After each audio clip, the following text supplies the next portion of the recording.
اچھا جی، آج کا جو ہمارا ٹاپک ہے یہ سیرت کے حوالے سے انشاءاللہ آخری ٹاپک ہے۔ اس کے بعد ہم کوشش کریں گے کہ تاریخ کے جو موضوعات ہیں یعنی خلفائے راشدین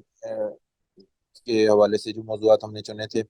ان کے اوپر باقی کلاسز کریں۔ تو اس میں نبی اکرم صلی اللہ علیہ وسلم نے اپنی زندگی کے اندر اور اپنی تعلیمات کے اندر اور اللہ تعالیٰ کی تعلیمات، ہاں اس میں سبھی آ جائیں گی کہ قرآن پاک میں بھی اور حدیث شریف میں بھی اور نبی پاک صلی اللہ علیہ وسلم کی زندگی میں بھی خواتین کی کیا اہمیت تھی، اور خواتین کے ساتھ حضور علیہ الصلوۃ والسلام کا اپنا تعامل کیسا تھا، اور نبی اکرم صلی اللہ علیہ وسلم نے اس حوالے سے باقی جو لوگ تھے، امتی تھے، ان کو کیا تعلیم دی۔ تو اس حوالے سے انشاءاللہ آج کے لیکچر میں بات ہوگی۔ اچھا جی، تو اس حوالے سے میں نے ایک تحریر بھی شیئر کی ہے آپ کے ساتھ، انشاءاللہ وہ بھی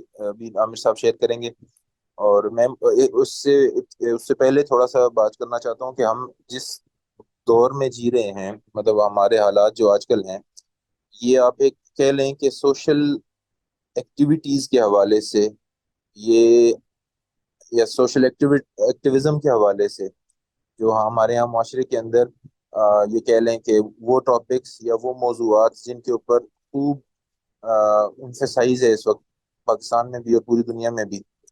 وہ آپ یہ کہہ سکتے ہیں کہ فیمنزم کے حوالے سے اس دور کے اندر بہت بات کی جاتی ہے۔ اور فیمنزم کے حوالے سے بات کرنا کبھی کچھ چیزیں ایسی ہوتی ہیں کہ ہم خود بھی اس میں کہتے ہیں کہ بالکل یہ بات ہونی چاہیے، اور خواتین کے ساتھ جو بھی ظلم اور زیادتی ہوتی ہے یا ان کے حقوق کے اندر جو ان کے حقوق کو ادا کرنے میں جو آ، کوتاہی کرتے ہیں لوگ ہمارے ہاں بھی اور پوری دنیا میں، یا ان کا استحصال جس طرح سے کیا جاتا ہے یا جس طرح سے ان کی آبجیکٹیفیکیشن کر کے اور ان کو ایک مارکیٹنگ ٹول بنا کے اور ان کو حیا باختہ کر کے جس طرح سے ولنریبل کیا جاتا ہے، اس کی بات ہم بھی کرتے ہیں اور ہر ایک کو کرنی چاہیے۔ لیکن اب فیمنزم جو ہے یا فیمنسٹ جو ہیں، ان کا رجحان مختلف ہوتا چلا جا رہا ہے۔ یعنی 1960s سے یہ ایکٹیویٹی اور یہ ایک سلوگن جو ہے اس نے اپنی بنیاد اس کی پڑی تھی، اور ابتداً اس میں ووٹ کا رائٹ اور جو ہے انہیریٹنس کا رائٹ اور اس طرح کی بات ہوئی تھی، اور خواتین کے اوپر جو ڈومیسٹک وائلنس ہوتا تھا اس کے خلاف بات ہوتی تھی۔ لیکن آہستہ آہستہ اب یہ تحریک جو ہے یہ ایک طرح سے اس کی وجہ سے انسانوں کو بائفرکیٹ کر کے اور مردوں کو ایک بری جنس اور خواتین کو ایک اچھی اور مظلوم جنس کے طور پہ متعارف کیا جاتا ہے، اور پھر جس طرح سے خواتین کو موٹیویٹ کیا جاتا ہے اور جو نظریات ان کو دیے جاتے ہیں وہ سب کے سب، اور بلکہ ان میں سے بیشتر، ان میں سے اکثر اسلامی تعلیمات کے مطابق نہیں ہے۔ تو اس لیے عام طور پہ آپ یہ دیکھتے ہیں کہ یہ جو ہمارے یہاں عورت مارچ ہوتا ہے، اور یا اس طرح کا اور جو اس طرح کا میڈیا کے اوپر جو اس طرح کے لوگ آ کے بولتے ہیں لبرل ہوں یا فیمنسٹ ہوں، تو ان سے عام طور پہ ہم لوگ ڈس ایگری کرتے ہیں ان کے خیالات سے۔ اس کا یہ مطلب نہیں ہے کہ اللہ نہ کرے کہیں کہ مسلمانوں کے نزدیک یا علماء کے نزدیک یا اسلام کے نزدیک خواتین کی وہ وقت نہیں ہے، وہ اہمیت نہیں ہے جو فیمنزم والے ان کو دینا چاہتے ہیں،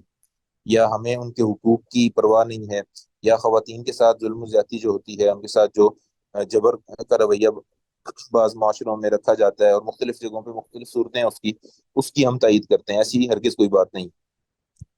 تو اس حوالے سے کچھ چیزیں جو ہے انشاءاللہ آج ہم ذکر کریں گے کہ ایک تو نبی اکرم صلی اللہ علیہ وسلم کی ایک حدیث شریف ہے۔ آپ علیہ الصلوۃ والسلام نے ارشاد فرمایا کہ حبب الی من دنیاکم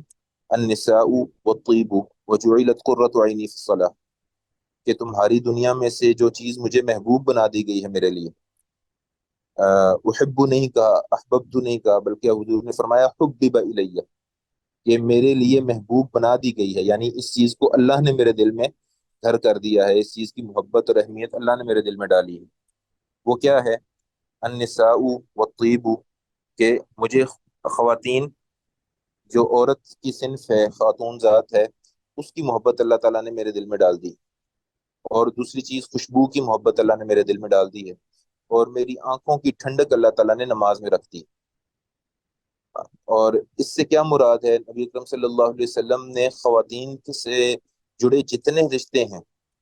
ان سب کو ہمیشہ ہی ساری زندگی اپنی بہت اہمیت دی ہے، اور ان کو بہت زیادہ نبی پاک صلی اللہ علیہ وسلم کی زندگی میں ان کی سگنیفیکنس تھی۔ آپ علیہ الصلوۃ والسلام کی والدہ محترمہ، آپ علیہ الصلوۃ والسلام کا زیادہ وقت ان کے ساتھ نہیں گزرا، لیکن آپ لوگ جانتے ہیں کہ حضور علیہ الصلوۃ والسلام 6 سال کے تھے جب سیدہ آمنہ جو ہیں وہ اور ام ایمن جو ایک خادمہ تھیں، وہ واپس مدینہ منورہ سے مکہ تشریف لا رہے تھے۔ جو میکے تھے سیدہ آمنہ کے، وہ مدینہ منورہ میں تھے، اور وہ واپس جب تشریف لا رہی تھیں، یہ 3 لوگ سفر کر رہے تھے، تو راستے میں ابوا کے مقام پہ سیدہ آمنہ کا انتقال ہو گیا۔ اتنی عمر بھی نہیں تھی، لیکن اللہ کو جو منظور ہو۔ تو ایک نبی پاک صلی اللہ علیہ وسلم 6 سال کے بچے تھے اور ایک خادمہ تھی، اب ان کے لیے ان کی میت کو واپس لے جانا مکہ مکرمہ میں یہ ممکن نہیں تھا، آدھے سے زیادہ سفر ابھی باقی تھا، تو وہیں پہ ان کو ان کی تدفین کی گئی، اور کس طرح سے کی ہوگی اللہ ہی جانتا ہے۔ لیکن نبی اکرم صلی اللہ علیہ وسلم نے نبوت کے بعد جب مدینہ منورہ کا سفر کیا، مدینہ منورہ ہجرت کر جانے کے بعد جب پہلی دفعہ مدینہ منورہ سے مکہ کا سفر کیا، تو اللہ تعالیٰ سے اجازت لے کے راستے میں آپ اپنی والدہ کی قبر کے اوپر رکے، اور وہاں پہ نبی پاک صلی اللہ علیہ وسلم کافی دیر بیٹھے رہے۔ تو اس کے علاوہ جو تعلیمات قرآن و سنت کی ہیں والدہ کے حوالے سے، اور باقی بھی رشتوں کی طرف ہم آئیں گے، وہ ایسی ہیں کہ یعنی ایک دفعہ ایک صحابی نے عرض کیا اور آ کے خوشی سے بتایا کہ میں جہاد کے لیے آیا ہوں اور اپنی والدہ کو روتا چھوڑا ہے، یعنی والدہ کے منع کرنے کے باوجود میں جہاد کے لیے آ گیا ہوں، اور وہ یہ سمجھ رہے تھے کہ شاید یہ کوئی بہادری کی بات ہے، اور نبی اکرم صلی اللہ علیہ وسلم اس پہ خوش ہو کے کہیں گے کہ اس نے مجھے ترجیح دی ہے، یا دین کو ترجیح دی ہے اور جہاد کو ترجیح دی ہے، اور گھر والوں کے منع کرنے کے باوجود آ گیا۔ تو نبی پاک صلی اللہ علیہ وسلم نے کیا فرمایا؟ فرمایا کہ وہی حق، اللہ تیرا بھلا کرے، جس طرح ہم کہتے ہیں نا تیرا بیڑا ترجے، ارجع الزم رجلها فثم الجنہ، اللہ تیرا بھلا کرے، واپس چلے جاؤ، ان کے پاؤں سے چپک جاؤ، وہیں جنت ہے، وہیں جنت ہے۔ اور اسی طرح ایک اور حدیث میں بھی ہے کہ الجنت تحت اقدام الامہات، جنت اللہ تعالیٰ نے ماؤں کے قدموں کے نیچے رکھی ہے۔ اور اسی طرح سے ماں کا درجہ خدمت اور صحبت کے اعتبار سے، اب دیکھیں کہ ایک جنرل کوشچن کیا ہے ایک صحابی نے کہ میری صحبت اور اچھی اخلاق کا سب سے زیادہ مستحق کون ہے؟ تو حضور علیہ الصلوۃ والسلام نے ارشاد فرمایا کہ تمہاری والدہ۔ انہوں نے پھر سوال کیا کہ ان کے بعد کون ہے؟ تو نبی پاک صلی اللہ علیہ وسلم نے پھر کہا کہ تمہاری والدہ۔ انہوں نے کہا ان کے بعد کون ہے؟ تو پھر حضور علیہ الصلوۃ والسلام نے ارشاد فرمایا کہ تمہاری والدہ، اور چوتھی دفعہ فرمایا کہ تمہارے والد۔ تو ماں کی یہ اہمیت، اور اس طرح کی اور بے شمار احادیث ہیں جس میں بتایا گیا کہ والدہ کیا ہوتی۔ تو ابھی میں انشاءاللہ تو پہلے ہم ایک نا پس منظر دیکھتے ہیں کہ یہ خواتین کی حالت تھی کیا، اور پھر کیا کس طرف اللہ تعالیٰ نے اس کو موڑ دیا۔ اور پھر میں یہ چاہوں گا کہ آج ہمارا چونکہ وقت مختصر ہوتا ہے، تو چند اعتراضات کیے جاتے ہیں، آپ یہ کہہ لیں کہ اس طبقے سے جو دین کا علم نہیں رکھتا یا دین کی صحیح سمجھ بوجھ نہیں رکھتا، یا جو ان معاملات کو موجودہ جو تناظر ہیں، جو موجودہ زمانے کا ایک مائنڈ سیٹ ہے اس کے حساب سے دیکھتا ہے، اور پھر وہ اسلام کے اوپر اور اللہ تعالیٰ کی تعلیمات کے اوپر کچھ اعتراضات اٹھاتے ہیں کہ خواتین کو اسلام میں حقوق کم دیے گئے ہیں، یا مرد جتنے حقوق نہیں دیے گئے، یا مرد جیسے حقوق نہیں دیے گئے۔ تو ان کے اعتراضات چند ایک جو میرے ذہن میں ہے کہ وراثت میں بیٹیوں کو آدھا حصہ ملتا ہے بیٹوں سے، اسی طرح سے ایک یہ اعتراض کیا جاتا ہے کہ عورت کی گواہی آدھی شمار کی جاتی ہے، یعنی 2 گواہیاں عورت کے لیے اللہ تعالیٰ نے حکم دیا ہے کہ 2 خواتین ہوں اگر ایک مرد کے مقابلے میں۔ اور اسی طرح اعتراض یہ کیا جاتا ہے کہ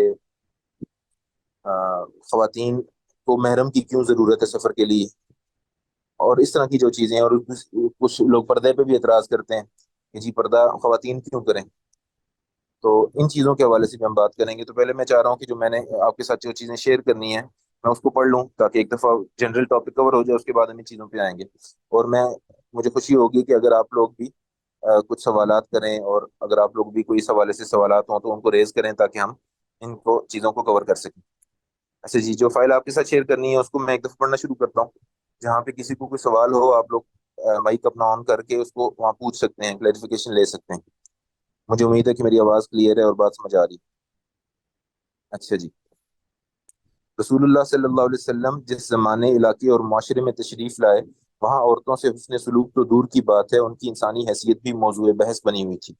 آپ نے اس ماحول و معاشرے میں عورت کو عدل و انصاف کے ساتھ وہ تمام حقوق عنایت فرمائے جن کی وہ مستحق تھیں۔ آپ نے خود بھی ہمیشہ صنف نازک کے ساتھ حسن سلوک کا معاملہ کیا اور دوسروں کو بھی اس جانب توجہ دلائی، یہاں تک کہ دنیا سے رخصت ہوتے ہوئے بھی آپ کو لوگوں کی طرف سے اس جانب بے اعتدالی کا خوف ستاتا تھا کہ آپ نے کس طرح اور کس درجے اس کمزور طبقے کے ساتھ اس نے سلوک کا معاملہ کیا۔ اس کی حقیقت کو سمجھنے کے لیے ضروری ہے کہ اولاً آپ صلی اللہ علیہ وسلم کی بعثت سے قبل معاشرے میں ان کی حالت پر ایک نظر ڈالی جائے۔ رحمت اللہ عالمین صلی اللہ علیہ وسلم کی آمد سے قبل عورتوں کی حالت نہایت خراب تھی۔ موروث کے متروکے میں سے ان کو کچھ نہیں ملتا تھا۔ لڑائیوں میں مفتوحہ قبیلے کی عورتیں عین میدان جنگ میں فاتحین کے تصرف میں آ جاتی۔ طلاق کے لیے کوئی مدت اور عدت نہ تھی، یعنی جب تک شوہر چاہے عورت نہ شوہر کے پاس رہ سکتی تھی نہ کسی اور سے شادی کر سکتی تھی۔ عورت کا جو مہر مقرر ہوتا وہ باپ کو ملتا، عورت کو اس سے سروکار نہ ہوتا۔ باپ مر جاتا تو اس کی کل بیویاں بجز حقیقی ماں کے، یعنی اصل ماں کے علاوہ باقی جو بیویاں ہیں وہ وارثین کے تصرف میں آتی، یعنی عورت بیوہ ہونے کے بعد اپنے شوہر کے وارثوں کی ملک سمجھی جاتی۔ وہ اگر آ کر بیوہ پر، یعنی اپنی ماں کے سگی ماں کے علاوہ سوتیلی ماں میں سے کسی پر چادر ڈال دیتا تو وہ اس کی جائز مدخولہ بن جاتی۔ عورت جب بیوہ ہو جاتی تو اسے گھر سے باہر ایک نہایت تنگ کوٹھڑی رہنے کو اور خراب سے خراب کپڑے پہننے کو دے دیے جاتے، خوشبو وغیرہ قسم کی کوئی چیز استعمال نہ کر سکتی۔ اس حالت کے ساتھ جب پورا سال گزر جاتا تو ایک بکری یا گدھا لاتے، اس سے وہ اپنے جسم کو مس کرتی، پھر کوٹھڑی سے باہر نکلتی اور اس کے ہاتھ میں مینگنی دی جاتی۔ وہ مینگنی کو پھینک دیتی، اس وقت سوگ سے نکل آتی اور قدیم حالت قائم ہو جاتی، یعنی وہ واپس شادی سے پہلے جیسی تھی اس کی وہ حالت برقرار ہو جاتی۔ غرض مجموعی حیثیت سے عورت بدترین مخلوق اور ہر قسم کے جبر و تعدی کا تختہ گاہ مشق تھی۔ نوبت یہاں تک پہنچی کہ جس گھر میں لڑکی پیدا ہوتی اس کو سخت رنج ہوتا اور شرم کے مارے لوگوں میں چھپتا پھرتا۔ رفتہ رفتہ دختر کشی یعنی بیٹیوں کو مارنے کی رسم جاری ہو گئی۔ لڑکی پیدا ہوتی تو اس کو میدان میں لے جا کر گڑھا کھودتے اور اس میں اسے زندہ گاڑ دیتے۔ ایک صاحب نے حضرت صلی اللہ علیہ وسلم کی خدمت میں آ کر ظاہر کیا کہ انہوں نے اسلام سے قبل اپنے ہاتھ سے 8 لڑکیاں زندہ دفن کی۔ ایسے معاشرے کی اصلاح رسول اللہ صلی اللہ علیہ وسلم نے اپنے قول و فعل سے کی اور حجت الوداع کے موقع پر عورتوں کے حقوق کی تاکید کرتے ہوئے ارشاد فرمایا، غور سے سن لو، میں تمہیں عورتوں کے حق میں بھلائی کی نصیحت کرتا ہوں۔ اچھا، اب یہ جو باتیں یہاں پہ لکھی ہیں کہ کیا حالات تھے، اس کی اصلاح کے لیے میں چند قرآن پاک کی آیات آپ کے سامنے رکھتا ہوں۔ ایک تو سورت کویرت کے اندر، سورت التکویر کے اندر اللہ تعالیٰ نے جب قیامت کا منظر کھینچا ہے اور کہ وَإِذَا الشَّمْسُ كُوِّرَتْ وَإِذَا النُّجُومُ انكَدَرَتْ وَإِذَا الْجِبَالُ سُجِّرَتْ وَإِذَا الْعِشَارُ عُطِّلَتْ وَإِذَا الْوُحُوشُ حُشِرَتْ وَإِذَا الْبِحَارُ سُجِّرَتْ وَإِذَا النُّفُوسُ زُوِّجَتْ وَإِذَا الْمَوْءُودَةُ سُئِلَتْ، کہ قیامت کا سارا منظر کھینچنے کے بعد اللہ تعالیٰ ارشاد فرماتے ہیں کہ اس دن کا پہلا سوال کیا ہوگا، کہ بچیاں جو زندہ درگور کر دی جاتی تھیں ان کو اٹھایا جائے گا اور ان سے پوچھا جائے گا بِأَيِّ ذَنبٍ قُتِلَتْ، تمہیں کس گناہ میں مارا گیا، تمہیں کیوں زندہ درگور کیا گیا۔ اور پھر سب سے پہلا جو فیصلہ ہے اور سب سے پہلے جو مجرم ہے وہ لوگ کھڑے کیے جائیں گے جنہوں نے اپنی بچیوں کو زندہ درگور کر دیا تھا۔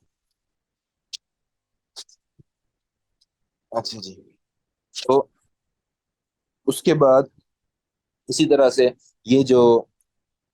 رسم کی بات ہوئی کہ وہ لوگ اپنی جو ستیلی یا آپ کہہ لیں مائیں ہوتی تھیں ان کو ان سے نکاح کر لیتے تھے یا ان کے تصرف میں آ جاتی تھیں، اس کو اللہ تعالیٰ نے کہا کہ وَلَا تَنكِحُوا مَا نَكَحَ آبَاؤُكُم مِّنَ النِّسَاءِ إِلَّا مَا قَدْ سَلَفَ إِنَّهُ كَانَ فَاحِشَةً وَمَقْتًا وَسَاءَ سَبِيلًا، کہ ہرگز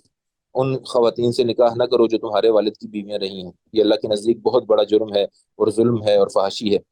اور اسی طرح سے جو خواتین کو مجبور کیا جاتا تھا شادی پہ یا ان کی وراثت کو قبضہ کرنے کے لیے ان کو نکاح سے روکا جاتا تھا، اس کے بارے میں اللہ تعالیٰ نے فرمایا کہ یا ایھا الذین آمنوا لا یحل لکم ان ترثوا النساء کرہا، تمہارے لیے اس بات کی اجازت نہیں ہے کہ تم ان کو روک کے رکھو اور ان کی وراثت کو زبردستی اپنے اپنے لیے مختص کر لو۔ اسی طرح سے جو خواتین کے مہر کی بات ہے تو ان کو اللہ تعالیٰ نے فرمایا آتوہن اجورہن، تو ان کا اجر، ان کا مہر جو ہے وہ ان کو دو، اور وہ ان کی مالک ہیں۔ فَإِن تِبْنَ لَكُم مِّنْهُ شَيْئًا فَكُلُوهُ هَنِيئًا مَرِيئًا، اور اگر اس میں سے وہ خود سے کچھ تمہیں دینا چاہیں تو تب تم کھا سکتے ہو ورنہ وہ ان کا مال ہے۔ حق، اور پھر اسی طرح حق مہر کو اللہ تعالیٰ نے کہا کہ تو اگر شادی کے بعد تم حق مہر کے علاوہ بھی اپنی بیویوں کو کچھ دیتے ہو اور کسی وجہ سے تمہاری رشتہ بن نہیں پاتا، تو تم اس میں سے کچھ بھی واپس نہیں لے سکتے، کہ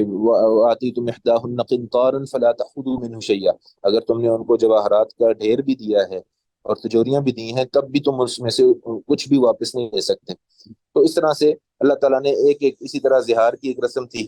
اس کو اللہ تعالیٰ نے کریکٹ کیا اور کہا کہ یہ آئندہ نہیں چلے گا۔ قد سم سورۃ المجادلہ کے اندر جو ہے کہ قد سمع اللہ قول التي تجادلك في زوجها وتشتكي الى اللہ، اور اس میں اللہ تعالیٰ نے کہا کہ اللہ تعالیٰ نے وہ ساری بات سنی ہے کہ جو شکایت کی تھی ایک خاتون نے نبی پاک صلی اللہ علیہ وسلم سے آ کے کہ اب میں ساری زندگی گزار چکی ہوں، اب اس نے مجھے ماں کہہ دی اور اب ہمارا رشتہ ختم کر دی، تو اللہ تعالیٰ نے اس پہ سرزنش بھی فرمائی اور ساتھ کہا کہ اب ان کو 2 مہینے لگاتار ایسا کرنے والے کو روزے رکھنے پڑیں گے۔ اسی طرح اعلاء کا ایک رسم ہوتی تھی کہ انسان قسم کھا لیتا تھا کہ میں بیوی کے پاس نہیں جاؤں گا، اور پھر اس کے بعد وہ جو ہے معلق ہو جاتی تھی، نہ اس سے رشتہ ہوتا تھا نہ اس کو ختم کرتا تھا۔ تو اللہ تعالیٰ نے اس کو بھی کہہ دیا کہ اگر کوئی ناراضگی ہوگی تو 4 مہینے سے زیادہ تم قطع تعلقی نہیں کر سکتے، یا تو تمہیں واپس جو ہے تعلقات کو بحال کرنا ہوگا یا پھر اس کو چھوڑنا ہوگا۔ تو اس طرح سے ایک ایک کر کے اللہ تعالیٰ نے تمام چیزوں کو ایڈریس کیا، اور ابھی جو پوری دنیا کے اندر بڑے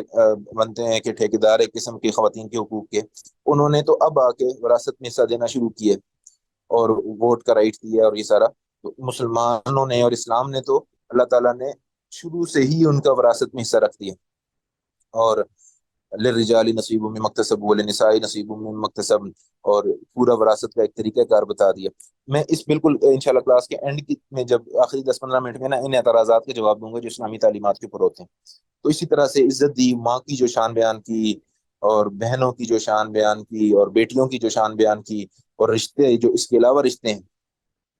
ماں کی سہیلیاں، بیوی کی سہیلیاں، ان کے سب کے ساتھ اس نے سلوک، پھوپھیاں، خالائیں، اور ان کے ساتھ تعلق کی نوعیت۔ تو اس کے اوپر اس کے علاوہ نبی اکرم صلی اللہ علیہ وسلم کی سنت مبارکہ تھی صرف خواتین کی عزت کو اجاگر کرنے کے لیے، جو بزرگ خواتین معاشرے میں ہوتی تھیں نبی پاک صلی اللہ علیہ وسلم ان کی دلجوئی کے لیے ان کے گھر تشریف لے جایا کرتے تھے۔ تو انشاءاللہ تفسیر سیرت کے اندر تو یہ چیزیں بھری پڑی ہیں، لیکن ہمارا چونکہ وقت محدود ہے تو ہم انشاءاللہ کوشش کریں گے کہ سب چیزوں کے اوپر مختصراً روشنی ڈالیں۔ اچھا جی، اب اس کے بعد ہم آتے ہیں کہ نبی اکرم صلی اللہ علیہ وسلم بیٹے کی حیثیت سے آپ علیہ الصلوۃ والسلام کی کیا شان تھی، کہ بحیثیت بیٹا کہ نبی اکرم صلی اللہ علیہ وسلم نے خواتین کو جو حقوق دیے ہیں کہ ان کی حقیقی ماں کی آواز کو دبا دیا جاتا تھا اور اس زمانے کے اندر، اور ماؤں کو کوئی خاص حیثیت حاصل نہیں تھی ان کے معاشرے کے اندر، کہ آج کے دور میں جب سارے لوگ کہتے ہیں کہ جی فیمنزم کی بات ہے، فیمنسٹ کی بات ہے، آج خود ایسے لوگ ہیں جو اپنے گھروں میں اپنی والدہ کی عزت نہیں کرتے، اور ان کی اپنی والدہ کو سے جو ہے ان سے لڑ کے، ان کو اگنور کر کے، ان کی ضرورتوں کو خیال کیے بغیر باہر نکل کے جو ہے تحریکیں چلاتے رہتے ہیں، اور ان کو سر ڈھکنے کے لیے چھت تک نصیب نہیں ہوتی، جبکہ یعنی جس طرح وہ اولڈ ہاؤسز میں پھینک دیتے ہیں اپنے بزرگوں کو، جبکہ رسول اللہ صلی اللہ علیہ وسلم نے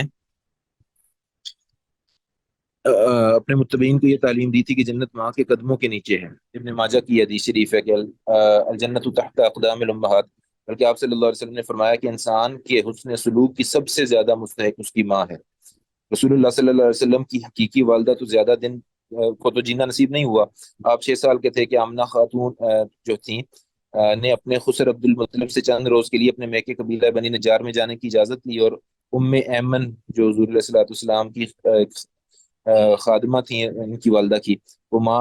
اپنے ساتھ لیا، مدینہ منورہ پہنچی۔ وہ مدینہ میں 1 ماہ ٹھہر کر مکہ واپس ہو رہی تھی کہ راستے میں موضع ودان کے قریب ابوا مقام میں راہیے ملک بقا ہو کر وہیں مدفون ہوئی، اور سیدنا محمد صلی اللہ علیہ وسلم کو آپ کی دائیہ ام ایمن مکہ لے کر آئیں۔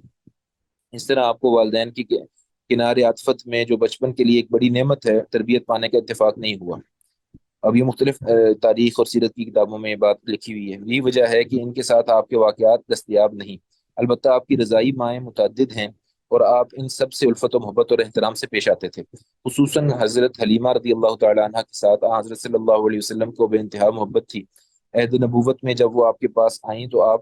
میری ماں کہہ کر ان سے لپٹ گئے۔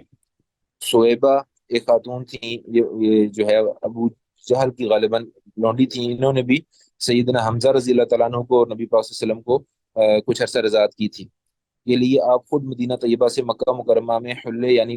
زیور اور کپڑے بھجواتے تھے، یہاں تک کہ وہ خیبر کے بعد فوت ہو گئی، یعنی وقت جب خیبر 7ویں ہجری کے اندر ان کی وفات ہوئی۔ اسی طرح بھائی کے اعتبار سے نبی اکرم صلی اللہ علیہ وسلم کا حقیقی تو بھائی بہن کوئی نہیں تھا، کیونکہ آپ پہلی ہی اولاد تھی اپنے والدین کی، اور اس کے بعد والد صاحب بھی آپ کی پیدائش سے پہلے فوت ہو گئے، اور والدہ بھی کچھ عرصہ بعد فوت ہو گئی۔ رسول اللہ صلی اللہ علیہ وسلم اپنے والدین کی تنہا اولاد تھے، اس کے باوجود آپ نے بھائی بہن کے رشتے کی حقیقت کو خوب سمجھا اور اس پر لوگوں کو خوب توجہ دلائی۔ آپ نے ارشاد فرمایا کہ جس شخص کی 3 بیٹیاں یا 3 بہنیں ہوں، اور یہ حدیث شریف جو ہے نا، یہ اس میں صرف تخصیص نہیں ہے کہ بیٹیاں، بلکہ بہنوں کے حوالے سے بھی یہی فرمایا کہ جس کی 3 بیٹیاں یا 3 بہنیں ہوں اور وہ ان کے ساتھ حسن سلوک کرتا رہے، وہ جنت کا حقدار ہوگا۔ اور اسی طرح ترمذی شریف کی حدیث ہے، غزوہ حنین میں حضرت شیمہ رضی اللہ تعالی عنہ جو سیدہ حلیمہ کی بیٹی تھی، جب قید ہو کے آئیں، آپ کی رضائی بہن قید ہو کر آئیں، آپ نے جب انہیں پہچان لیا تو فرط محبت سے آپ کی آنکھوں میں آنسو بھرا ہے، ان کے بیٹھنے کے لیے خود مبارک چادر بچھائی، یعنی آپ نے اپنی چادر مبارک وہ اتار کے ان کے لیے بیٹھنے کے لیے بچھائی، محبت کی باتیں کی، چند شتر اور بکریاں یعنی چند جانور اونٹ وغیرہ ان کو تحفے میں دیے، اور ارشاد فرمایا کہ جی چاہے تو میرے گھر چل کر رہو، اور اپنے گھر جانا چاہو تو وہاں پہنچا دیا جائے گا۔ انہوں نے خاندان کی محبت کی وجہ سے وطن جانا چاہا، چنانچہ عزت و احترام کے ساتھ وہاں پہنچا دی گئی۔ یہی نہیں بلکہ ان کی رعایت میں اس موقع پر قید ہو کر آئے 6,000 قیدیوں کو بھی آپ نے نہ صرف رہا کر دیا بلکہ ان کے اموال بھی لوٹا دیے، یعنی ان کے قبیلے کے جتنے لوگ قید تھے ان سب کو بھی رہا کر دیا اور ان کا مال بھی واپس کر دیا۔ یہ اپنی بہن کے اکرام میں آپ علیہ الصلوۃ والسلام نے کیا، جو رضائی بہن تھی۔ اسی طرح بحیثیت شوہر میاں بیوی کا رشتہ تو بڑا ضروری اور بڑا ہی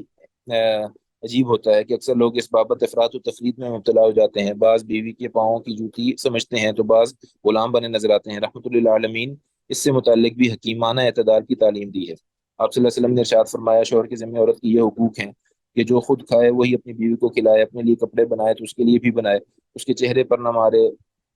اسے برا بلا نہ کہے۔ اچھا، اس حوالے سے بھی میں گزارش کروں گا ڈومیسٹک وائلنس کے حوالے سے، بلکہ اس حوالے سے میں انشاءاللہ ایک یوٹیوب کا لنک بھی شیئر کروں گا، ایک بڑی زبردست مختصر سی جامع تقریر ہے ایک ہمارے مدینہ منورہ کی فاضل ہیں انڈیا کے آرلے میں، شیخ سرفراز فیضی کی، وہ بھی سننے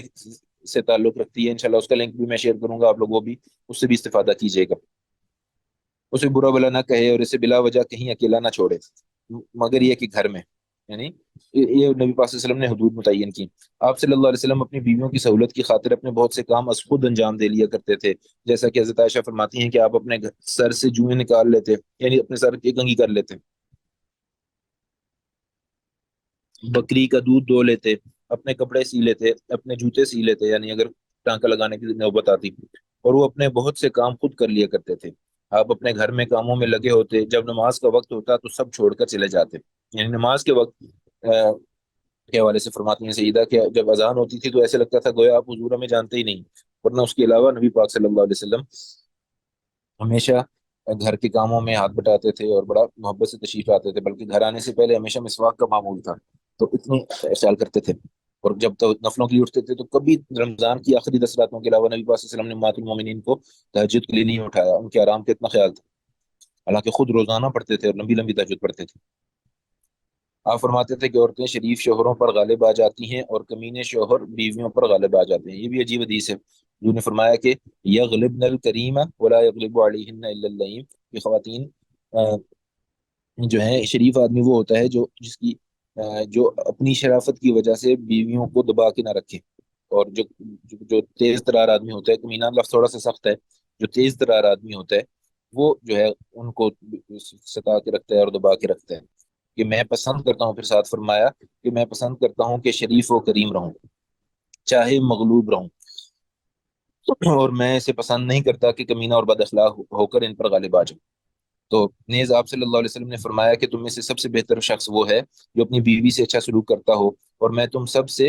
زیادہ اپنی بیویوں کے ساتھ حسن سلوک کرتا ہوں۔ ایک جگہ فرمایا کہ ان اکمل المؤمنین ایمانا واحسنهم خلقا الطفهم لاہلہ، کہ سب سے کامل ایمان والا شخص وہ ہے جو اچھے اخلاق والا ہے اور اپنے گھر والوں کے ساتھ سب سے نرم ہے۔ اسی طرح بلکہ آپ نے اسے ایمان کی کامل ہونے کی نشانی قرار دیتے ہوئے فرمایا کہ مومنوں میں سب سے کامل ایمان والا وہ ہے جو اخلاق میں بہتر ہو، اور تم میں سے بہتر لوگ وہ ہیں جو اپنی بیویوں کے لیے بہتر ہو۔ اسی طرح نبی پاک صلی اللہ علیہ وسلم بحیثیت والد کے زمانہ جاہلیت میں مشرکین عورت کو کسی رتبے اور مقام کا اہل نہ سمجھتے تھے، اس لیے وہ لڑکی پیدا ہونے پر غضبناک ہوتے، حالانکہ وہ بھی جانتے تھے کہ نظام کائنات کے تحت شادیوں کے لیے لڑکی کی پیدائش ضروری ہے۔ ایسے معاشرے میں جہاں بیٹی کی پیدائش کو ذلت اور رسوائی تصور کیا جاتا ہے، آپ صلی اللہ علیہ وسلم نے بیٹی کو احترام و عزت کا مقام عطا کیا۔ آپ صلی اللہ علیہ وسلم نے ارشاد فرمایا، جس شخص کی 3 بیٹیاں ہوں وہ ان کی بہترین پرورش کرے اور انہیں اپنی حیثیت کے مطابق پہنائے تو یہ لڑکیاں اس کے لیے آگ سے حجاب ہوں۔ ایک موقع پر فرمایا کہ جس شخص کی 3 بیٹیاں ہوں جن کے رہنے سہنے کا وہ انتظام کرتا ہو اور ان کی تمام ضرورتیں پوری کرتا ہو اور ان سے شفقت کا برتاؤ کرتا ہو تو یقیناً اس کے لیے جنت واجب ہو گئی۔ ایک شخص نے پوچھا، اگر 2 ہی بیٹیاں ہوں؟ آپ نے فرمایا، خواہ 2 ہی ہوں، ان سے حسن سلوک پر بھی یہی خوشخبری ہے۔ رسول اللہ صلی اللہ علیہ وسلم اپنی بیٹیوں خصوصاً حضرت فاطمہ سے بہت زیادہ محبت رکھتے تھے، شاید یہی وجہ ہے کہ ان میں رسول اللہ صلی اللہ علیہ وسلم کی عادات و اطوار کی جھلک نمایاں تھی۔ جیسا کہ حضرت عائشہ کہتی ہیں کہ ایک روز حضرت فاطمہ آئیں رضی اللہ تعالیٰ عنہ، ان کی چال رسول اللہ صلی اللہ علیہ وسلم کی چال کی طرح تھی۔ رسول اللہ صلی اللہ علیہ وسلم نے فرمایا، بیٹی خوش آمدید۔ اس کے بعد آپ نے ان کو اپنی داہنی طرف یا اپنی بائیں طرف بٹھا لیا، پھر آہستہ سے کوئی بات کہی تو وہ رونے لگیں۔ میں نے ان سے پوچھا، تم روتی کیوں ہو؟ پھر ایک بات ان سے آپ نے آہستہ سے کہی تو وہ ہنسنے لگیں۔ میں نے کہا، آج کی طرح میں نے خوشی کو رنج سے اس قدر قریب نہیں دیکھا۔ یعنی تھوڑی دیر پہلے آپ روئی، تھوڑی دیر بعد ہنس پڑی۔ حضرت فاطمہ رضی اللہ تعالیٰ عنہ نے کہا، میں رسول اللہ صلی اللہ علیہ وسلم کے راز کو افشا کرنا پسند نہیں کرتی۔ جب رسول اللہ صلی اللہ علیہ وسلم کی وفات ہو گئی تو میں نے حضرت فاطمہ رضی اللہ تعالیٰ عنہ سے پوچھا، یہ تو انہوں نے کہا کہ آپ نے پہلی مرتبہ مجھ سے فرمایا تھا کہ جبریل علیہ السلام ہر سال مجھ سے ایک بار قرآن کا دور کیا کرتے تھے، اس سال انہوں نے مجھ سے 2 بار دور کیا۔ اس سے میرا خیال ہے کہ میری موت کا وقت قریب آ گیا ہے اور تم میرے تمام گھر والوں میں سے سب سے پہلے مجھ سے ملو گی۔ یعنی اللہ کی شان دیکھیں، نبی پاک صلی اللہ علیہ وسلم بتا رہے ہیں کہ آپ دنیا سے چلی جائیں گی اور اللہ پہ اور اللہ کے رسول پہ یقین ایسا ہے اور آخرت کا شوق ایسا ہے کہ وہ اس میں خوش ہو رہے ہیں۔ اللہ اکبر۔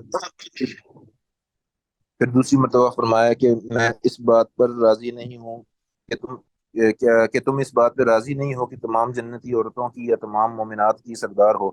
اس وجہ سے مجھے ہنسی آ گئی۔ اس حدیث سے رسول اللہ صلی اللہ علیہ وسلم کا اپنی صاحبزادی سے اور ان کا اپنے والد سے تعلق کی خاطر کا خوب اندازہ کیا جا سکتا ہے۔ اچھا، یہ تو چند چیزیں تھیں جو نبی پاک صلی اللہ علیہ وسلم کے حوالے سے، اور اس میں نبی پاک صلی اللہ علیہ وسلم کے جو واقعات ہیں امہات المومنین کے حوالے سے اور اپنی بیٹیوں کے حوالے سے، وہ بے شمار ہیں، اور اس میں جو تعلیمات نبی پاک صلی اللہ علیہ وسلم نے دی کہ وہ بھی آپ کے سامنے ہیں، اور انشاءاللہ اس کو آپ ساری زندگی پڑھتے ہی رہیں گے۔ اب میں چند چیزیں جو ہمارے ہاں سوالات اٹھائے جاتے ہیں اور اعتراضات کیے جاتے ہیں خواتین کے حقوق کے حوالے سے، اس کے اوپر بھی تھوڑی سی بات کرنا چاہتا ہوں، تاکہ ویسے تو انشاءاللہ آپ کو متخصص جو اساتذہ ہیں ان موضوعات کے وہ بھی تفصیل سے بتائیں گے، لیکن یہ ہے کہ چونکہ ہم نے بھی ایک موضوع پڑھ رہے ہیں تو اس حوالے سے ہمیں بھی تھوڑا سا اس بات کو ڈسکس کر لینا چاہیے۔ ہم چند جو اعتراضات کیے جاتے ہیں اسلامی قوانین کے اوپر جن کا تعلق خواتین کے حقوق سے، اس کے حوالے سے مختصراً بات کریں گے، اور انشاءاللہ آپ لوگ مزید اس میں جس کو جو وضاحت چاہیے ہو، جس کا کوئی سوال ہو، کوئی بات نہ سمجھ آئی ہو، یا کوئی کاؤنٹر آرگیومنٹ ہو، یا آپ کو لگے کہ میں سارے معاملے کو صحیح طور پر ڈسکس نہیں کر پایا، تو آپ لوگ ضرور سوال کر کے اپنا کنٹریبیوشن، اپنی جو بھی رائے ہے وہ دے سکتے ہیں۔ سب سے پہلے آتے ہیں خواتین کی جو وراثت ہے، اس میں جو خواتین کا، بیٹیوں کا، بیویوں کا حق ہے، اس کے متعلق یہ اعتراضات کیا جاتا ہے کہ بیٹی کو بھائیوں کے مقابلے میں بیٹوں کے مقابلے میں، یا بہنوں کو بھائیوں کے مقابلے میں آدھی وراثت کیوں دی جاتی ہے۔ تو اس میں یہ گزارش ہے کہ جو فائنینشیل اینالسٹ ہوتا ہے نا، اگر آپ اس سے پوچھیں، یعنی وہ بندہ جو فائنینسز کو کا تجزیہ کرتا ہے، اس سے پوچھیں گے تو آپ کو، بلکہ میری یہ چونکہ بات ہوئی ہے اپنے ایک دوست سے جو اس فیلڈ کے اندر تھا، اور آپ میں سے بھی بعض ہوں گے،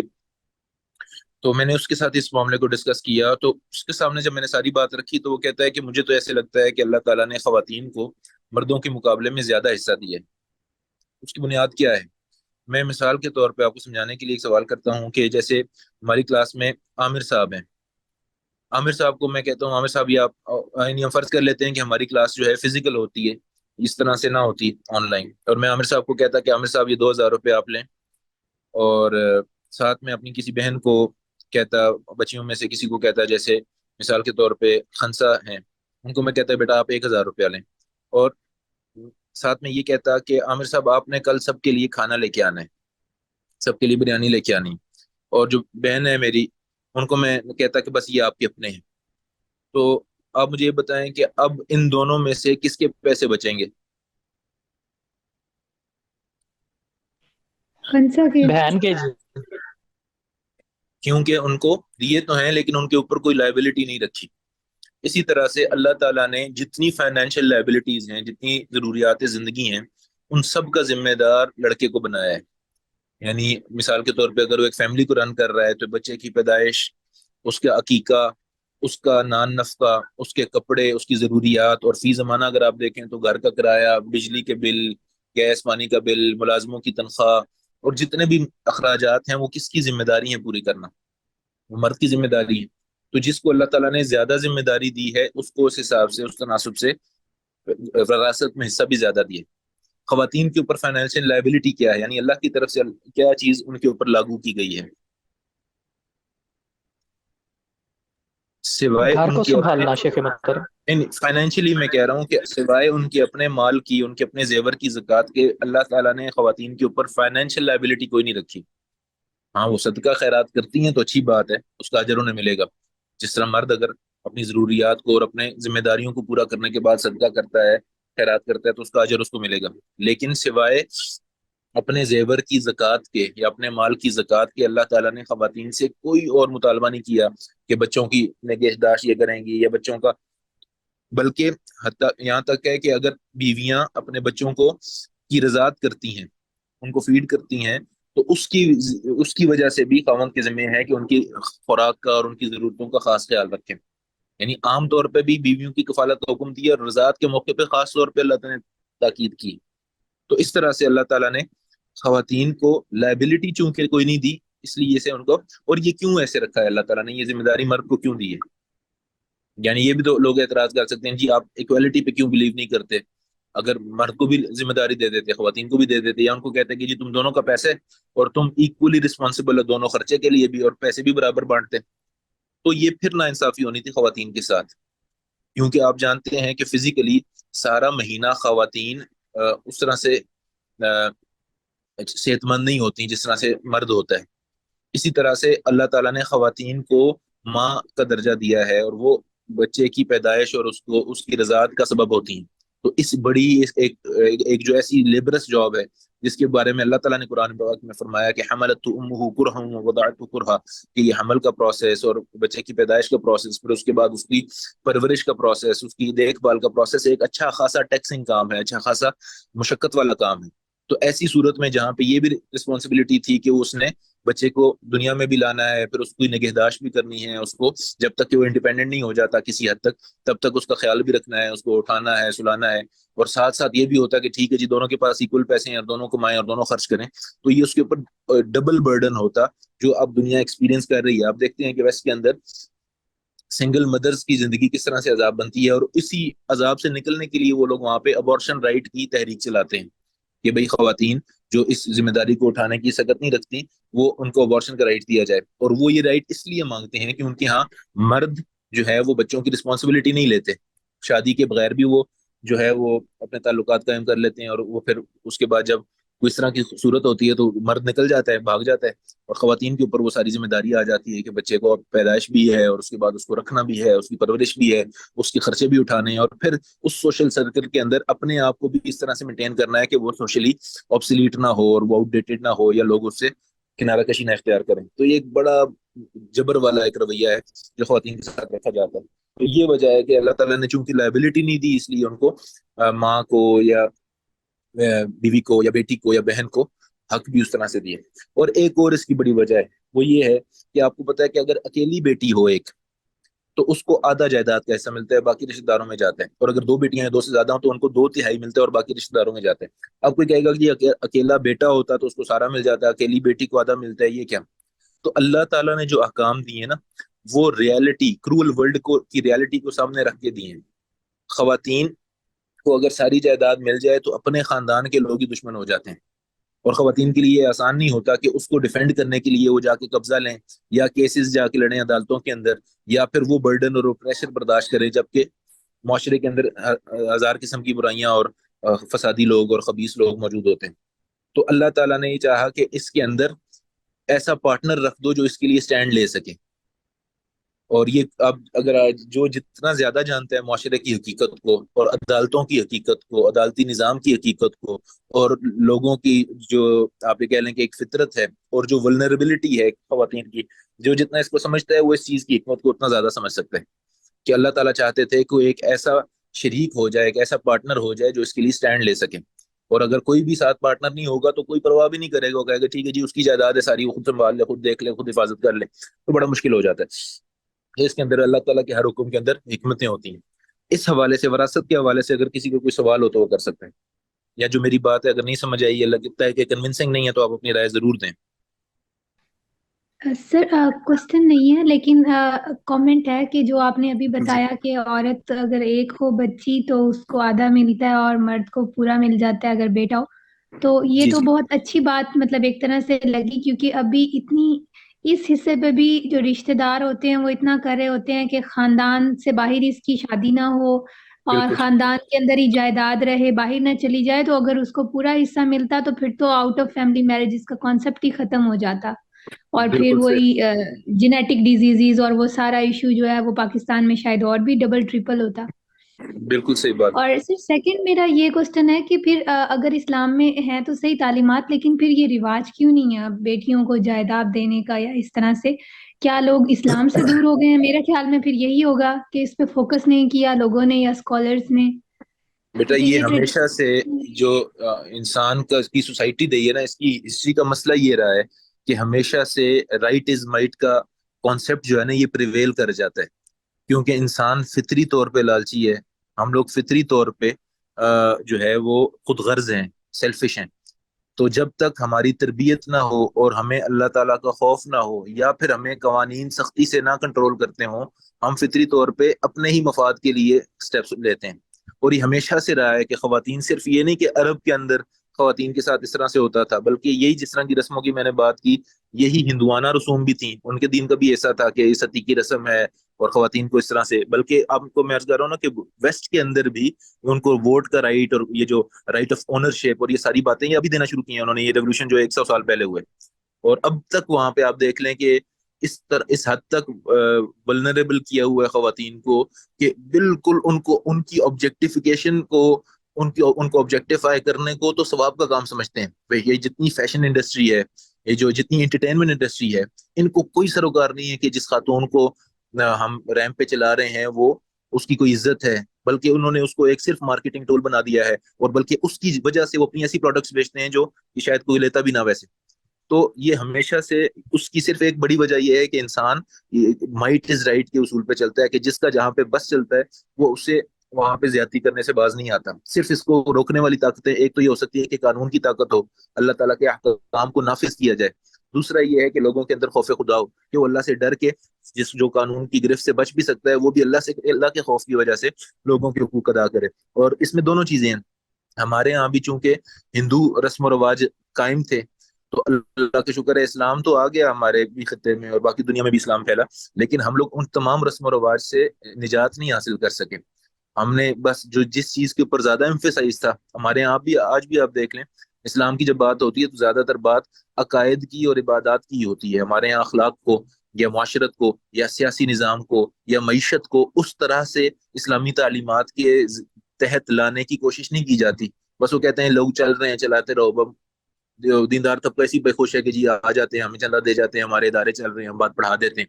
تو یعنی ہمارے یہاں بہت آپ یہ کہہ لیں کہ ایک طرح کا یہ جو حقیقی روح تھی اسلام کی، وہ آپ کو کہیں پہ بھی معاشرے کے اندر زندہ نظر نہیں آتی، اور لوگ لالچ کی وجہ سے، خود غرضی کی وجہ سے اور اپنے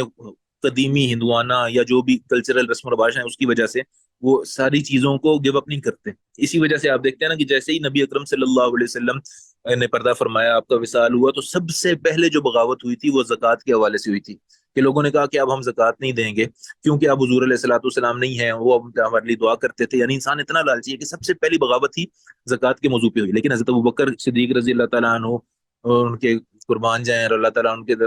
ان کی شان کو بلند کرے، وہ تو ماشاءاللہ ویسی جنت کے سردار ہیں کہ انہوں نے کہا کہ واللہ لو منعونی عقالا لکانوا یؤدونہ الی النبی صلی اللہ علیہ وسلم لقاتلتهم علی ذلک، کہ اگر مجھے ایک عقال بھی نہیں دیں گے جو پہلے دیتے تھے تو میں ان سے قتال کروں گا. کہ حکومت نے کہا کہ ہماری رسپانسبلٹی ہے کہ ہم امیروں سے پیسے نکلوائیں اور زکوٰۃ غریبوں تک پہنچائیں، اور اگر یہ نہیں ہوگا تو ہم ان سے لڑیں گے. یہ رسپانسبلٹی ہوتی ہے ایک اسلامی حکومت کی. اور بس اللہ تعالیٰ اسی طرح خواتین کا حق ہے، وراثت کا حق ہے، یہ ساری چیزیں ہیں. یہ حکومت کی رسپانسبلٹی ہوتی ہے کہ اگر اللہ نے مسلمانوں کو حکومت دی ہے تو وہ ان چیزوں کو انشور کرے. اسی طرح اسکالرس کی بھی رسپانسبلٹی ہے کہ لوگوں کو اللہ کا خوف دلائیں اور ان چیزوں کے بارے میں بات کریں، ان چیزوں کے بارے میں لوگوں کو بتائیں اور لوگوں کو بتائیں. آپ کو پتہ ہے وراثت جو ہوتی ہے یہ خود بخود منتقل ہو جاتی ہے، اور جو بندہ وراثت میں حصہ نہیں دیتا گویا کہ وہ قبضہ کر کے بیٹھا ہے اور وہ استعمال کر رہا ہے تو وہ حرام کھا رہا ہے. تو ان چیزوں کی اویئرنیس ہوگی تو کلچرل نارمز جو ہیں وہ بہتر ہو سکتے ہیں. اچھا جی، اب ہم چلتے ہیں. دوسرا جو ایک اعتراض کیا جاتا ہے گواہی کے حوالے سے، کہ قرآن پاک کی آیت الدین ہے سورۃ البقرہ کے اندر، کہ اللہ تعالیٰ فرماتے ہیں کہ وستشہدوا ذوی عدل وستشہدوا، میں قرآن پاک بولتا ہوں، یا ایھا الذین آمنوا اذا تداینتم بدین الی اجل مسمى فاکتبوه وليكتب بینکم کاتب بالعدل ولا کاتب یکتب كما علمه الله فليكتب الذي عليه الحق واتقوا الله ربه ولا يقسم شيئا كان الذي عليه الحق سبحانه ضعيفا ولا يسلم. واستشهدوا شهيدين من رجالكم فإن لم يكونا رجلين فرجل وامرأتان ممن ترضون من الشهداء. سب سے پہلے تو اللہ تعالیٰ نے یہاں پہ جو لا آف کانٹریکٹ ہے اس کی بنیاد بتائی انسانیت کو. یہ لا آف کانٹریکٹ اللہ تعالیٰ نے 1400 سال پہلے دیا کہ جب بھی کوئی لین دین ہو، خرید و فروخت ہو تو اس کو لکھ لیا کرو. زبانی کلامی جو ہے خریدنا بیچنا، یہ تمہارے ڈسپیوٹس کو کبھی بھی ختم نہیں کر سکے گا. تو پھر اس کے بعد اللہ تعالیٰ نے کہا کہ یہ جو لین دین ہو ایک تو لکھ لیا کرو، دوسرا اس کے اوپر دو بندوں کو گواہ بنا لیا کرو. اور اگر دو مرد گواہ میسر نہ ہو تو ایک مرد اور دو خواتین اس جگہ پہ حاضر ہوں اور گواہ رکھیں کہ اگر ان دونوں خواتین میں سے کوئی ایک بھول جائے تو دوسری اس کو یاد دلا دے. اللہ نے کیا کہا؟ فَإِن لَمْ يَكُونَا رَجُلَيْنِ فَرَجُلٌ وَامْرَأَتَانِ، اگر دو مرد نہ ہوں تو ایک مرد اور دو خواتین ہو جائیں. اور یہ نہیں کہا کہ دو خواتین مل کے ایک خاوند کہہ لیں کہ مرد کے برابر کی گواہی بنے گی ان کی. ممن ترضون من الشهداء کہ فإن لم يكونا رجلين فرجل وامرأتان ممن ترضون من الشهداء أن تضل إحداهما فتذكر إحداهما الأخرى، کہ اگر ان دونوں خواتین میں سے ایک جو ہے وہ بھولنے لگے یا اس سے مشکل ہو رہا ہو اس کے لیے، تو دوسری اس کے لیے سپورٹ سسٹم بن جائے، اس کو یاد دلا دے. تو اب اس بنیاد کے اوپر یہ ہوتا ہے کہ ان قوانین کے اندر دو خواتین کی گواہی ایک مرد کے ایکویلنٹ تصور کی جاتی ہے. اچھا، اب اس ٹاپک کو نا تھوڑا سا ان ڈیپتھ میں دیکھتے ہیں. پہلی بات تو یہ دیکھ لیجئے کہ گواہی دینا جو ہے نا، یہ کوئی ایسی لگژری نہیں ہے، یہ کوئی ایسی چیز نہیں ہے جس کے عوض آپ کو کچھ ملتا ہے. یعنی گواہ جو ہوتا ہے وہ اپنی گواہی کے عوض پیسے نہیں لے سکتا. اگر وہ پیسے لے گا تو اس کو آپ یہ سمجھ لیں کہ جھوٹا گواہ تصور کیا جائے گا، کیونکہ اس نے بینیفٹ لے لیے. یہ تو اس کا ایک والنٹری ایکٹ تھا، اس نے والنٹریلی ایک کام کرنا تھا، اس نے اپنے طور پہ ایک کام کرنا تھا جو اس کی ذمہ داری اللہ نے لگائی تھی. تو پہلی بات تو یہ ہے کہ یہ کوئی ایسی چیز نہیں ہے جس کے اوپر کوئی معاوضہ مل رہا ہو کہ اللہ تعالیٰ نے مرد کو ڈبل دیا اور خواتین کو اس میں آدھا رکھ دیا. دوسری بات یہ ہے کہ گواہ جو ہوتا ہے، اسی آیت کے اندر آگے اللہ تعالیٰ فرماتے ہیں کہ وَلَا يَأْبَ الشُّهَدَاءُ إِذَا مَا دُعُوا، گواہ جو ایک دفعہ بن جائے گا وہ ہمیشہ حاضر ہوگا جب بھی بلایا جائے. تو یہ ایک اتنی بڑی لائبلٹی بن جاتی ہے. مثال کے طور پہ آپ ہمارے ہاں جو کورٹ کا سسٹم ہے اس کو دیکھیں کہ ایک کیس اگر ہائی کورٹ سے سپریم کورٹ میں جاتا ہے اور ہر پیشی کے اوپر یا جب بھی انہیں بلایا جائے وہ گواہ کو پیش ہونا پڑے، تو اب اس کا کیا مطلب ہے کہ جب کورٹ بلائے گی تو جو گواہ ہے وہ اپنے سب کام چھوڑ چھاڑ کے سفر کر کے دور ہے یا قریب ہے وہ کورٹ میں پہنچے گا اور جا کے گواہی دے گا، کیونکہ وہ رسپانسبل ہے اب اس کا. کیا آپ اور یہ کیوں اللہ تعالیٰ نے یہاں پہ کہا کہ خواتین کو کم از کم ان کا ایک سپورٹ سسٹم ہو کہ اگر کوئی ایک خاتون اکیلی ہو اور وہ کسی وجہ سے گواہ بن گئی ہے اور اب اس کو کہا جائے جی کراچی میں کیس شفٹ ہو گیا، آ جائیں گواہی کے لیے، یا اسلام آباد آ جائیں، تو ایک تو جانے آنے کا خرچہ، دوسرا جو انسیکیورٹی ہے اس کی اکیلی ٹریولنگ کے اندر اور وہ جو ڈسکمفرٹ ہے. اور آپ جانتی ہیں کہ جب خواتین دو بہنیں ہوں یا سہیلیاں ہوں یا آپس میں مل کے ٹریول کر رہی ہوں تو وہ اپنے آپ کو زیادہ کمفرٹیبل فیل کرتی ہیں، سیکیور فیل کرتی ہیں، بجائے اس کے کہ ان کو اکیلا ٹریول کرنا پڑے. تو یہ ایک لائبلٹی تھی جس میں اللہ تعالیٰ نے کمفرٹ کا بندوبست کیا ہے. دوسرا، آپ لوگوں نے شاید سنا ہو کہ بڑی ہمارے ہاں جو بڑے بزرگ ہوتے ہیں وہ دعائیں دیتے ہیں کہ اللہ تینو ہسپتالاں تو تے کچہریاں تو بچائے، کہ اللہ تعالیٰ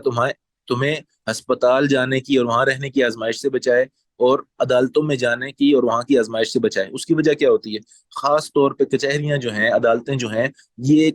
یہ یہ جو پورے معاشرے کا جو سب سے زیادہ کرپٹ طبقہ ہوتا ہے نا، اس کا آنا جانا ہوتا ہے عدالتوں میں، کیونکہ سارے کرمنلز وہاں آتے ہیں۔ اور پھر ہمارے ہاں تو اللہ معاف کرے پولیس والے بھی وہاں آتے ہیں، وہ بھی کسی سے کم نہیں ہے۔ اور اسی طرح وکیل جو ہوتے ہیں، آپ کو پتہ ہے جتنا بڑا وکیل ہوتا ہے وہ اتنا بڑا کسی کنوکٹ سے پیسے لے کے اس کو ڈیفینڈ کرتے ہیں۔ اور جو عدالتوں کا جو ماحول ہے، اور جس طرح سے وہ لوگوں کو ایکسپلائٹ کرتے ہیں، اور جس طرح ان کی مجبوریوں سے فائدہ اٹھاتے ہیں، اور جس طرح کا طبقہ وہاں پہ جمع ہوتا ہے، تو یہ وہاں پہ جا کے گواہی دینا کوئی لگژری نہیں ہے، یا کوئی ایسا نہیں ہے کہ چھٹیوں پہ جو ہے سیر کے لیے جا رہے ہیں عدالتوں میں گواہی دینے، یا جائیں گے تو بڑا مزہ آئے گا جی، وہاں پہ بیٹھیں گے، کافی پیئیں گے، ریلیکس کریں گے۔ یہ تو ایک ایسی فٹیگ ہے کہ جس میں جا کے بندہ جو مجبوراً جاتا ہے وہ بھی توبہ کرتا ہے اور دعائیں کرتا ہے کہ یا اللہ بچا لے مجھے ان چکروں سے۔ تو یہ اللہ کا یہ جو ایک پابندی لگانا ہے کہ دو خواتین جائیں، وہ دراصل خواتین ہی کی کمفرٹ کے لیے ہے، کہ ان کو اس ایسے ماحول کے اندر اگر مجبوراً جانا پڑ رہا ہے تو ان کے لیے ایک سپورٹ سسٹم ہو۔ ان کو کوئی یہ نہ کہے گی نہیں نہیں یہاں پہ صرف فلاں جی جا سکتا ہے، صرف ریلیونٹ بندے اندر جا سکتے ہیں، اور وہ وہاں پہ اکیلی ہو جائے۔ اور پھر لوگ، آپ کو پتہ ہے کہ معاشرے کے اندر ایسے خاص طور پہ جگہوں پہ کس طرح سے لوگ ایکسپلائٹ کرتے ہیں اور کس طرح سے مشکلات پیدا کرتے ہیں۔ تو یہ جو اللہ تعالیٰ کی طرف سے یہ تعلیمات ہیں، یہ اللہ تعالیٰ نے خواتین ہی کی آسانی کے لیے یہ کام کیے۔ ورنہ گواہی دینا کوئی ایسا کام تو نہیں ہے کہ اس کے عوض یا تو نہ تو پیسے ملتے ہیں، نہ تو کوئی ہے کہ کوئی جاب ہے، نہ اس کے عوض کوئی بندہ پیسے لے سکتا ہے، اور نہ ہی یہ کوئی ایسا کام ہے کہ جس میں جس سے پیچھے رہ جانے والے جو ہیں وہ روتے رہیں اور کہیں کہ جی آئے تو ہمارا تو کیریئر تباہ ہو گیا، یا ہمیں تو کچھ نہیں ملا، یا ہماری تو کمائی نہیں ہو سکی۔ تو یہ ایک لائبلٹی ہے جس میں اللہ تعالیٰ نے خواتین کے لیے ایک ایکسٹرا سپورٹ کا بندوبست کیا ہے۔ یہ بات سمجھ آئیے؟ یہ جو میں جیسے اس کے اوپر بڑی لوگ بات کرتے ہیں جی خواتین میں اس طرح سمجھا جاتا ہے۔ اور دوسرا ایک اور بات کی جاتی ہے کہ اللہ تعالیٰ کے نبی پاک صلی اللہ علیہ وسلم نے فرمایا کہ خواتین ناقص العقل ہوتی ہیں، اس کو بڑا ایک تنقید کے طور پہ پیش کیا جاتا ہے کہ جی دیکھیں جی کہ یہ مردوں کو کہتے ہیں کہ جی ان کی عقل پوری، اور خواتین کے بارے میں کہتے ہیں کہ ان کی عقل آدھی ہے۔ یہ اعتراض آپ نے سنا ہے کبھی؟ جی شیخ صاحب، سننا ہے، کافی دفعہ سننا ہے۔ ہاں جی، اچھا اس کے بارے میں نا یہ اپنے آپ کو ہمیں کلیئر کرنا چاہیے، یہ ایک سائیکولوجیکل فیکٹ ہے، ایک بایولوجیکل فیکٹ ہے کہ خواتین کے اندر ایموشنز کا غلبہ ہوتا ہے، اور وہ یعنی وہ جذباتیت ان کے اندر زیادہ ہوتی ہے اور معقولیت ان کے اندر کم ہوتی ہے۔ اور مرد جو ہوتا ہے وہ شاطر اور چلاک زیادہ ہوتا ہے، اور ایموشنلی وہ تھوڑا سا اتنا اسٹرانگ نہیں ہوتا جتنی خواتین اسٹرانگ ہوتی ہیں۔ یہ مردوں اور خواتین کی سائیکالوجی پڑھنے والوں سے آپ اس چیز کو کنفرم کر سکتے ہیں کہ خواتین ایموشنل ہوتی ہیں، اس کے اوپر کتابیں لکھی گئی ہیں۔ اور اس کو یہ کوئی ایسی چیز نہیں ہے کہ جو میں اپنی طرف سے بتا رہا ہوں، یہ اللہ تعالیٰ کی طرف سے اللہ تعالیٰ نے خواتین کو زیادہ ایموشنل بنایا ہے، اور مردوں کو ان کے اندر آپ یہ کہہ لیں کہ ایموشنز ان کی عقل کے مقابلے میں، یا ان کی آپ یہ کہہ لیں کہ سینسیبلٹی کے حوالے سے جو وہ ہیں وہ غالب نہیں ہوتے اتنی آسانی سے۔ اسی لیے اللہ تعالیٰ نے یہ جو اللہ معاف کرے طلاق کا فیصلہ ہے، یہ اللہ تعالیٰ نے مرد کو سونپا ہے، کیونکہ مرد اتنا ایموشنل نہیں ہوتا جتنی خواتین ہوتی ہیں۔ کیونکہ خواتین ایموشنل ہو جائیں اور وہ جناب چھوٹی چھوٹی بات پہ ایموشنل ہوئیں، اور وہ کہتے ہیں کہ میں یہ فیصلہ کر رہی ہوں، میں وہ فیصلہ کر رہی ہوں، تو وہ بعد میں جیسے ہی ان کے ایموشن کام ڈاؤن ہوں گے، تھوڑا سا وہ اسٹیبل ہوں گی، وہ اس کو ریگریٹ کریں گی۔ لیکن مرد کو اللہ تعالیٰ نے اس حوالے سے تھوڑا سا اسٹرانگ کیا ہے کہ اس کے ایموشن زیادہ جلدی اس کے اوپر غالب نہیں ہوتے، تو اللہ تعالیٰ نے اس طرح کے نازک معاملات میں اس کو یہ ترجیح دی ہے۔ تو اس سے مراد یہ نہیں ہوتی کہ خواتین کو اللہ نے دماغ چھوٹا دیے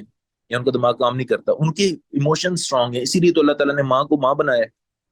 کہ جتنی ماں محبت کر سکتی ہے اپنے بچے سے، والد نہیں اتنی کر سکتا۔ اسی لیے تو اللہ تعالیٰ نے اپنی محبت کو ماں کی محبت سے تشبیہ دی ہے، کہ اللہ کہتا ہے کہ میں ماں کی طرح کی محبت 70 گنا زیادہ کرتا ہوں۔ باپ کی محبت کی تو بات نہیں کی اللہ تعالیٰ نے۔ تو یہ ان کا ایک پلس پوائنٹ ہے، یہ کوئی ویک پوائنٹ نہیں ہے۔ جس طرح اللہ تعالیٰ نے مثال کے طور پہ مرد کو اللہ تعالیٰ نے فزیکلی اسٹرانگ بنایا ہے، خواتین کو اللہ تعالیٰ نے ایموشنلی اسٹرانگ بنایا ہے۔ تو یہ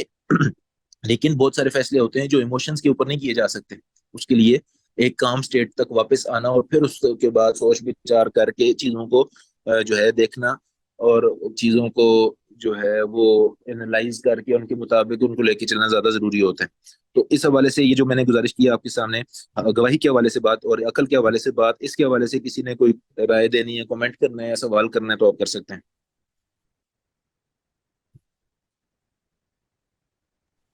سر میرا ایک کوشچن ہے کہ جی اس بیٹا۔ میں یہ بھی کہہ سکتے ہیں کہ اس کی ریزن یہ بھی ہو سکتی ہے کہ کیونکہ